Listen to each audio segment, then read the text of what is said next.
Hello guys, welcome back to my YouTube channel. So in this video I am going to share all my results and my experience with all the exams I've appeared for and मेरे relatives के reactions on my result and मेरे उन पे reactions वो भी मैं बताने वाली हूँ. So without any further ado, let's get into the video. Okay so पहले मैं जेई मीन्स पेपर 1 की बात करती हूँ. अभी पेपर 1 में हमारा जनवरी को पेपर था. अभी मेरी जो शिफ्ट थी वो थी 23 जनवरी सेकेंड शिफ्ट जो 3 to 6 वाली होती है वो थी. अभी मैं पहले से ही जेई के लिए प्रिपेयर नहीं कर रही थी. मैंने 11th में मुझे लगा था कि मेरा तो जेई हो ही जाएगा, बट 12th में आके मैंने जेई छोड़ दिया था. 1-2 महीने में ही छोड़ दिया था मैंने. और मैंने सोचा था मैं बोर्ड्स और गुड सेट पे ही फोकस करूँगी और मुझे जेई पे फोकस नहीं करना है. पर मैं कुछ ना कुछ तो करती रहती थी. ऐसा नहीं था मैंने सारी मॉड्यूल्स मैंने पूरे सेक्शंस मॉड्यूल्स के सॉल्व नहीं किए. मैंने क्या बोलते हैं उसे PYQs की बुक मेरे पास पड़ी है अभी भी, तो भी मैंने पूरी सॉल्व नहीं की है, बट मैं कुछ तो किया है मैंने. ठीक है. मैंने फॉर्म भर दिया बिकॉज मुझे था कि मैं अटेम्प्ट तो दे ही दूँगी. अटेम्प्ट देने में क्या जाता है भाई, तो मैंने वो सोच के भर दिया फॉर्म. अभी हमारी जो शिफ्ट थी वो one of the toughest shift में से ही एक थी. मतलब जनवरी की सारी ऑलमोस्ट हार्ड ही थी, बट हमारी भी थी उसमें हार्ड, क्योंकि आई गेस 21 और 28 की कंपैरेटिवली ईजी थी दूसरी सारी शिफ्ट से, पर हमारी टफ़ थी. तो मैंने तो भाई इतने लिमिटेड क्वेश्चन सॉल्व किए थे. मैंने 25 भी नहीं किए थे. ठीक है, 25 पे तुम्हारे 100 बनते हैं. अभी मैंने 25 भी नहीं किए थे, 25 से कम किए थे. अभी 25 से जो कम किए थे उसमें मुझे था कि मेरे केमिस्ट्री में अच्छे आएंगे, क्योंकि मैंने केमिस्ट्री में ज़्यादा सॉल्व किए थे. और उसमें भी मैंने स्टेटमेंट बेस्ड वाले ज़्यादा सॉल्व किए थे, बिकॉज हमारे में स्टेटमेंट बेस्ड काफ़ी थे. और मैंने जब वो आंसर किया ही ना, तो मैंने चेक कर, क्योंकि मुझे इतना था नहीं कि भाई अच्छे आ जाएंगे, कम ही आने वाले थे मुझे पता है, पर मुझे देखने थे मेरे कितने आ रहे हैं. मैंने चेक करना स्टार्ट किया. तो मेरे बहुत मतलब सारे ऑलमोस्ट स्टेटमेंट बस गलत हो गए मेरे. एंड आई वाज लाइक कि ऐसा क्यों हो रहा है. मुझे तो लगा था ये सही होने वाले हैं, पर ये गलत हो रहे हैं. बट वो गलत थे. के बाद जब रिज़ल्ट का कब आया था 16 फरवरी, और कब आया था 16 या 17 को if I am not wrong आया था रिज़ल्ट. मुझे याद भी नहीं है यार अभी तो. हाँ, बट उतनी ही कोई डेट पे आया था. तो मैंने हमें एक दो चीज़ आती है, मैसेज आता है और एक जो ऑफिशियल वेबसाइट पे तुम रिज़ल्ट देखने जाते हो वो आता है. तो उस पर तो क्रैश हो गई थी वेबसाइट, तो मुझे मैसेज आ गया था. मैसेज मैंने देखा एंड मेरी कुछ 34% थी. मैं 34 या 37 मैं लगा दूंगी इधर कहीं पे. तो मेरी इतनी मतलब वही 34 या 37 में से कुछ थी, मुझे याद नहीं. अब मैंने प्रिपरेशन ही नहीं की थी और मैंने कुछ कर ली थी, तो भी मैंने क्वेश्चंस बहुत लिमिटेड सॉल्व किए थे. मैं ऐसा सोच के गई थी मैं जितने करूँगी उतने मेरे राइट हो जाएंगे, और मुझे वो केमिस्ट्री के राइट लग रहे थे मेरे, पर वो गलत हो गए. पहले तो बुरा नहीं लगा था, पर उसके बाद किसी एक इंसान का कॉल आया था. तो उनका मतलब कंटिन्यूसली कॉल आया जा रहा था 3-4 बार उन्होंने कॉल कर दिया.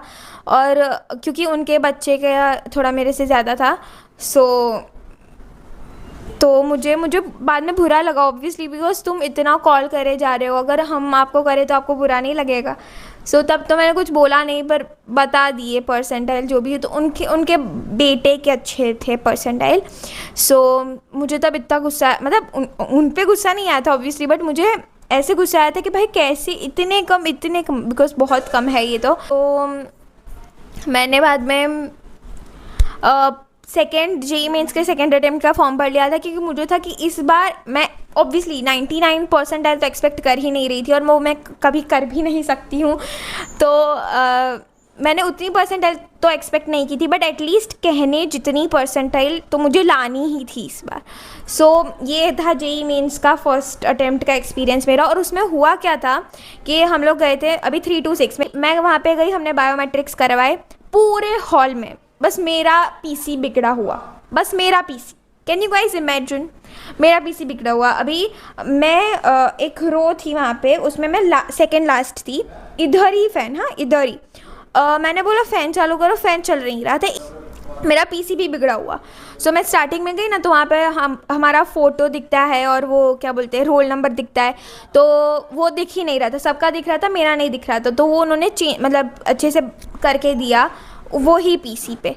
सो वो तब चलने लगा। उसके बाद आई गेस 1 घंटे के बाद फिर से एक क्या बोल सकती हूँ मैं, कुछ तो मैसेज आ रहा था, वो जो अलग पीसी का ही कुछ मैसेज आ रहा था। तो मैंने 3-4 बार उनको बुलाया तो उन्होंने बंद करके दिया, तो फिर से आने लगा, मतलब बार बार आए जा रहा था। तो मैंने बोला कि सर ये इसको चेंज करके दो, मेरा टाइम वेस्ट हो रहा है। सो सर ने बोला कि अगर अगली बार से आए ना तो आप ऐसा कर देना। तो मैंने बोला सर मैं यही करती रहूँ, और मैंने सीरियसली ऐसा बोला था कि सर मैं यही करती रहूँ। तो देन उन्होंने मुझे पीसी चेंज करके दिया था। सो ये सारा कुछ चल रहा था, और बहुत कम परसेंटाइल थे मेरे जेई के फर्स्ट अटैम्प्ट में। So this was my experience with JEE mains paper 1 January attempt. Okay, so अभी बोर्ड्स की बात करते हैं। तो बोर्ड्स थे मेरे फरवरी 26 से मार्च 16 तक। सो उसमें पहला पेपर था हमारा फिज़िक्स, ठीक है। अभी फिज़िक्स 26 को था, और हमारा जो 12th का पेपर होता है जीएससीबी का वो 3 to 6 में होता है। गर्मी, तब प्रॉपर गर्मी आ चुकी थी, एकदम ऐसे धूप टाइप्स, एंड गर्मी, मतलब summer was summering at that time and right now also. So वो चल रहा था। अभी पहला पेपर था फिज़िक्स का। अभी हमारा फिज़िक्स का जो पेपर होता है वो लेंथी होता है काफ़ी, क्योंकि लास्ट ईयर जो मेरी 1-2 फ्रेंड थी उनसे मैंने बात की थी, तो उन्होंने भी बोला था कि पेपर लेंथी आएगा, पहले से स्पीड रखनी पड़ेगी। अभी हमारी पेपर स्टाइल क्या होती है, 100 मार्क्स का पेपर होता है। हमारा सीबीएसई से काफ़ी डिफरेंट होता है। हमारा 100 मार्क्स का पेपर होता है, उसमें 50 marks subjective, 50 marks objective. 50 marks objective के लिए हमें 1 घंटा दिया जाता है, उसके लिए हमें एक पूरी अलग से ओएमआर दी जाती है। हमें तब सप्लीमेंट्री नहीं दी जाती है। उसमें उस 1 घंटे में हमें सॉल्व करके ओएमआर फिल कर देनी होती है। उसके बाद हमारी 1 घंटे के बाद सप्लीमेंट्री ले ली जाती है, एंड देन 2 घंटे मिलते हैं हमें सब्जेक्टिव के लिए, जिसके लिए बाद में हमें सप्लीमेंट्री दी जाती है। तो मतलब ऐसा नहीं होता कि अगर हम लोग पहले क्वेश्चन आंसर्स कर ले देन उसके बाद हम लोग ऑब्जेक्टिव कर ले, ऐसा नहीं हो सकता है। हमें पहले ऑब्जेक्टिव करने पड़ेंगे, उसके बाद ही हम सब्जेक्टिव कर सकते हैं। उसमें मेरे एमसीक्यूज़ काफ़ी अच्छे गए, क्योंकि मैंने 1-2 दोस्तों से भी मैंने बात की थी, मतलब जो मेरे साथ ही एग्ज़ाम दे रहे थे, तो उन्होंने बोला था कि उनके छूट गए थे क्वेश्चंस। सो मेरे छूटे नहीं थे, मतलब मेरे ऑब्जेक्टिव में नहीं छूटे थे। आगे मैं बताती हूँ क्या छूटा था मेरा। हमारे जो 2 घंटे हमें पेपर लिखने को मिलते हैं ना, तब मैंने पहले से ही स्पीड पकड़ ली थी। अभी हमारा पार्ट ए जो ऑब्जेक्टिव और part B subjective. Part B में हमारे 3 सेक्शन होते हैं, 2 marker, 3 marker and 4 mark. Section A जो था वो अच्छा गया। सेक्शन बी में मैंने लिख दिया। अभी सेक्शन बी के जो लास्ट क्वेश्चन थे ना, उसमें मैंने बहुत स्पीड पकड़ी थी, बिकॉज मेरे पास बिल्कुल भी टाइम नहीं बचा था। और मेरा पूरा सेक्शन सी, जिसमें 4 क्वेश्चंस लिखने होते हैं, हाँ 4 क्वेश्चंस लिखने होते हैं, 4 मार्क का 1 क्वेश्चन होता है, वो मेरा पूरा बाकी है। और मेरे सेक्शन बी में 2 क्वेश्चंस बाकी थे, 2 या 3 बाकी थे मेरे। सो मैंने जो स्पीड पकड़ी है, और देन मैंने सेक्शन सी स्टार्ट कर दिया। अभी सेक्शन सी में मुझे आते थे क्वेश्चंस, मेरे हो सकते थे ज़्यादा मार्क्स, पर मेरा छूट गया गाइस, क्योंकि सेक्शन सी में मैंने क्वेश्चंस बहुत स्पीड में लिख रही थी। 1 या 2 सम थे, ठीक है। अभी 2 सम में मेरे पास बिल्कुल भी कैलकुलेट करने का टाइम नहीं था। मैंने जस्ट स्टेप्स लिखे, उसको सॉल्व किया, उसके फॉर्मूले लगाए, उसको फिर से सॉल्व किया। आंसर मेरा गलत ही आ रहा था, मुझे भी पता था, पर मैंने सोचा कि मेरे स्टेप्स के मार्क्स मुझे मिल जाए। और हमारा क्या था कि फिज़िक्स का पेपर 26 को, 28 को हमारा केमिस्ट्री का पेपर। मतलब अभी तुम सोचो 3 बजे पेपर है, ठीक है, तो तुम उसके जो सुबह का टाइम है तुम फिज़िक्स ही पढ़ोगे। 6 बजे, मैं 6:30-7 बजे को घर पे पहुंचती थी। उसके बाद मैं खाती थी, खाने के बाद मैं सो जाती थी, सोने के बाद मैं 12 बजे उठती थी, 12 से मैं 4 पढ़ती थी, उसके बाद मैं फिर से थोड़ा सोती थी, देन मैं पूरा दिन पढ़ती थी, और दूसरे दिन मेरा पेपर होता था 28 को। सो इतना, मतलब एटलीस्ट 2 दिन तो देने ही चाहिए। भले आप ऐसा बोलो कि लास्ट दिन पे इतना क्या ही पढ़ लोगे कि पूरा साल नहीं पढ़ पाए, जो भी है। तो हमें कुछ दिया ही नहीं गया था। मतलब 28 को पेपर था, उसके बाद 4 दिन की हॉलीडे थी, उसके बाद इंग्लिश का पेपर डाला था उन्होंने, उसके बाद 1 दिन की छुट्टी और मैथ्स का पेपर। अभी वो इंग्लिश के पेपर के जो 4 दिन थे उसमें भी मैं मैथ्स ही पढ़ रही थी, बिकॉज तुम इतनी बुद्धि नहीं लगा सकते कि तुम इंग्लिश के बजाय मैथ्स डाल दो और इंग्लिश बाद में डाल दो, मतलब क्या ही। और उसके बाद 1 दिन की छुट्टी के बाद हमारा कंप्यूटर का पेपर था। तो मतलब एकदम बकवास सा टाइम टेबल था, और मैं इतना रोई हूँ फिज़िक्स के पेपर के बाद कि मेरा केमिस्ट्री का मैं ख़त्म कैसे करूँ, बिकॉज मुझे एक बार सारा कुछ रिवाइज़ करके जाना था, पर मेरे से हो ही नहीं पा रहा था, क्योंकि मुझे मेरे माइंड में चल रहा है फिज़िक्स के मार्क्स, फिज़िक्स का इतना छूटा है, फिज़िक्स के इतने आएंगे तो मुझे केमिस्ट्री में इतने कवर करने पड़ेंगे, मेरा कैसे जाएगा केमिस्ट्री का पेपर, MCQs कैसे जाएंगे, MCQ का सबसे ज़्यादा मुझे टेंशन होती है। उसके बाद केमिस्ट्री का पेपर दिया, इंग्लिश का पेपर तो अच्छा ही जाने वाला था। उसके बाद मैथ्स के पेपर में मुझे इंटीग्रेशन जो है हमारा चैप्टर ब्यूटीफुल सा, मुझे बिल्कुल नहीं आता है, बिल्कुल ही नहीं आता है। बस मुझे उसके फॉर्मूला आते हैं, वो बेसिक से, वो जो हार्ड थे वो भी मैंने किए थे तब, अभी मुझे याद नहीं है, बट इतना बकवास चैप्टर है वो मुझे। तो मेरे तो सारे पहले इंटीग्रेशन के आ गए थे, तो मैंने सोचा कि इंटीग्रेशन की सारे मैं सॉल्व कैसे करूँगी। तो उसके बाद मैं पीछे गई, तो उसके बाद मुझे काफ़ी 3 डायमेंशनल एंड वेक्टर अलजेब्रा के मिले थे, पर काफ़ी इंटीग्रेशन के थे, तो मुझे वो तो आ ही नहीं रहे थे। तो मैंने मेरे से जितने हुए तो मैंने सॉल्व किए, उसके अलावा मैंने तुक्के मारे। सो 12th का मैथ्स का पेपर मेरा ऑब्जेक्टिव का बहुत बेकार गया था, बट सब्जेक्टिव मैंने थोड़ा कवर अप कर लिया था, मतलब इतना तो कवर अप नहीं कर पाई थी मैं, बट थोड़ा कुछ हो गया था मेरे से, पर वो तो बहुत बेकार था। और कंप्यूटर की बात करूँ तो कंप्यूटर मैंने बस एक ही दिन पढ़ा था, मैंने पूरे साल कुछ कंप्यूटर का नहीं किया था, बस वो एक ही दिन में सब मैंने कंप्यूटर का किया था। 100 में से मेरे कंप्यूटर में 78 है। 2-3 क्वेश्चंस ऐसे थे जिसमें मैं आंसर जो राइट था वो टिक करने ही वाली थी, पर मैंने बाद में रॉन्ग टिक कर दिया, बिकॉज मुझे वो ज़्यादा अच्छा लग रहा था, तो मैंने वो कर दिया। मैं इधर कहीं पे मेरा रिजल्ट दिखा दूंगी, मेरे 75% थे। सो या okay, so now we'll talk about good set. अभी मैंने जो बोर्ड्स का बोला कि मेरा पेपर था February 26 से March 16 तक, वो March 16 तक मैंने साइंस, कॉमर्स एंड आर्ट्स का लगा के बोला, बिकॉज हमें ये डेट दी जाती है, पर मेरे पेपर ख़त्म हो गए थे अप्रॉक्सीमेटली March 11 या March 12 को, मुझे याद नहीं है, बट हमारा March 29 को था गुड सेट का पेपर। अभी गुड सेट का पेपर होता है 120 मार्क्स का, 40 मार्क्स फॉर ईच सब्जेक्ट। एक क्वेश्चन रॉन्ग करने पे 0.25 कटते हैं, मतलब 4 क्वेश्चन अगर तुम रॉन्ग करोगे तो 1 मार्क कटेगा, और एक क्वेश्चन अगर तुम करेक्ट करते हो तो तुम्हें 1 मार्क मिलते हैं, मतलब समझ जाना। जिस दिन पेपर था उसके आगे मैं काफ़ी अच्छे से प्रिपेयर कर रही थी, मुझे था कि अच्छे आएंगे मेरे, मतलब मुझे ऐसा था कि मेरे 100 के ऊपर आने चाहिए, 120 मार्क का पेपर है, बट नहीं आए ऑब्वियसली। सो मैंने प्रियेश सर विद्यापीठ करके एक यूट्यूब चैनल है, उनकी मैराथन जो आई गेस 16 आवर्स की थी, अप्रॉक्सीमेटली 16 आवर्स की थी, वो मैंने पूरी देखी थी बाय द वे। और मुझे काफ़ी क्वेश्चंस मैथ्स के और फिज़िक्स के सेम लगे, बट मैथ्स के था कि मैथ्स का बहुत लेंथी पेपर मुझे लगा, मतलब मैंने जिसको पूछा उनको भी लेंथी लगा था, कुछ लोगों को लगा था, कुछ लोगों को नहीं लगा था, क्योंकि मुझे ऐसा लगा कि केमिस्ट्री में रॉन्ग हो गए तो मैथ्स में भी रॉन्ग हो जाएंगे और मेरे और कम मार्क्स आ जाएंगे। सो उस चक्कर में मेरा मैथ्स का काफ़ी छूट गया था, और मैंने काफ़ी कम क्वेश्चंस किए थे मैथ्स में, बट उसमें हो गया था। तो ये मेरा गुड सेट का एक्सपीरियंस था। उसमें भी मेरे एवरेज टाइप ऑफ मार्क्स थे 68.25 if I am not wrong. Section के मार्क्स फिजिक्स के दिखेंगे, केमिस्ट्री के और मैथ्स के दिखेंगे। मैथ्स और केमिस्ट्री के मेरे सेम हैं, 0.25 का डिफरेंस है, एंड फिज़िक्स के देख लेना, मुझे याद नहीं फिज़िक्स के। और ओवरऑल मेरे 68.25 है, और परसेंटाइल रैंक जो है मेरी वो 65.30 है। या सो ये था मेरा गुड सेट का एक्सपीरियंस। सो गुड सेट का तो क्वाइट मतलब बोर्ड जैसा ही था, बट जस्ट थोड़ा सा डिफरेंस MCQs होते हैं, एंड होता तो सब बोर्ड जैसा ही है, बस उसमें इतना डिफरेंस होता है कि CBSE के बच्चे भी देते हैं। या so that's it for good set. Okay, so now we'll talk about JEE का पेपर 2 का एक्सपीरियंस। सो उसमें तो क्या हुआ था, 5 अप्रैल शिफ्ट 2 का मेरा पेपर था, एंड वो जो NTA ने जो आंसर की मैं बहुत गड़बड़ की थी जिस शिफ्ट की, वो शिफ्ट मेरी थी, एंड उसमें भी कुछ नहीं, मैं तो गई थी पेपर देने के लिए। मेरे केमिस्ट्री के बहुत अच्छे गए थे इस बार, केमिस्ट्री का सीरियसली बहुत अच्छा गया था मेरा पेपर। देखो मेरे हिसाब से मैं बोलूँगी, क्योंकि 34 परसेंटाइल थी मेरी उस टाइम पे, और केमिस्ट्री में मेरी समथिंग 16 पॉइंट समथिंग परसेंटाइल थी, तो उसके हिसाब से मेरे जो पेपर 2 था उसमें मेरी 92 परसेंटाइल थी केमिस्ट्री में, मैथ्स में 88 पॉइंट समथिंग परसेंटाइल थी, और फिजिक्स में 65 पॉइंट समथिंग परसेंटाइल थी। पेपर 2 की बात कर रही हूँ।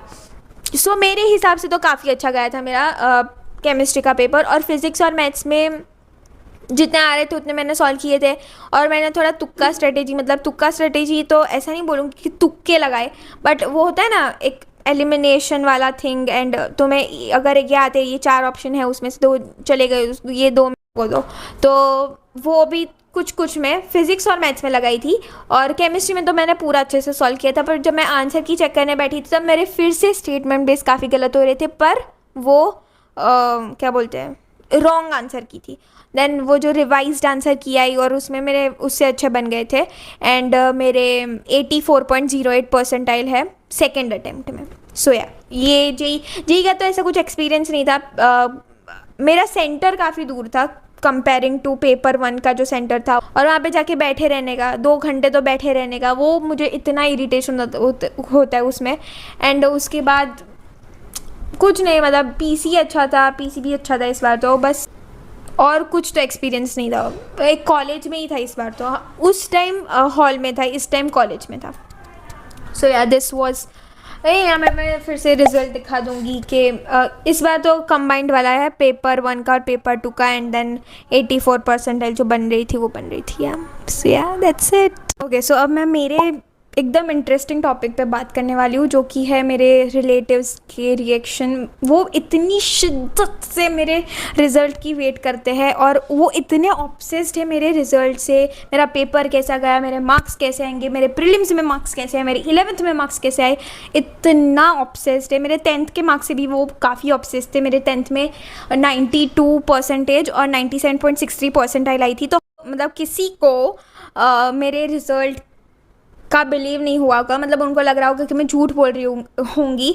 तो उन्होंने मेरा रिज़ल्ट व्हाट्सएप पे मंगवाया था, मेरे से बात की, देन मेरी मम्मी से बात की, देन मेरी मम्मी को बोला कि व्हाट्सएप पे सेंड करो, मेरी मम्मी ने सेंड भी कर दिया था उनको। एंड देन उनका अभी भी कॉल आया था, तो मैं अभी काफ़ी बताऊँगी आपको।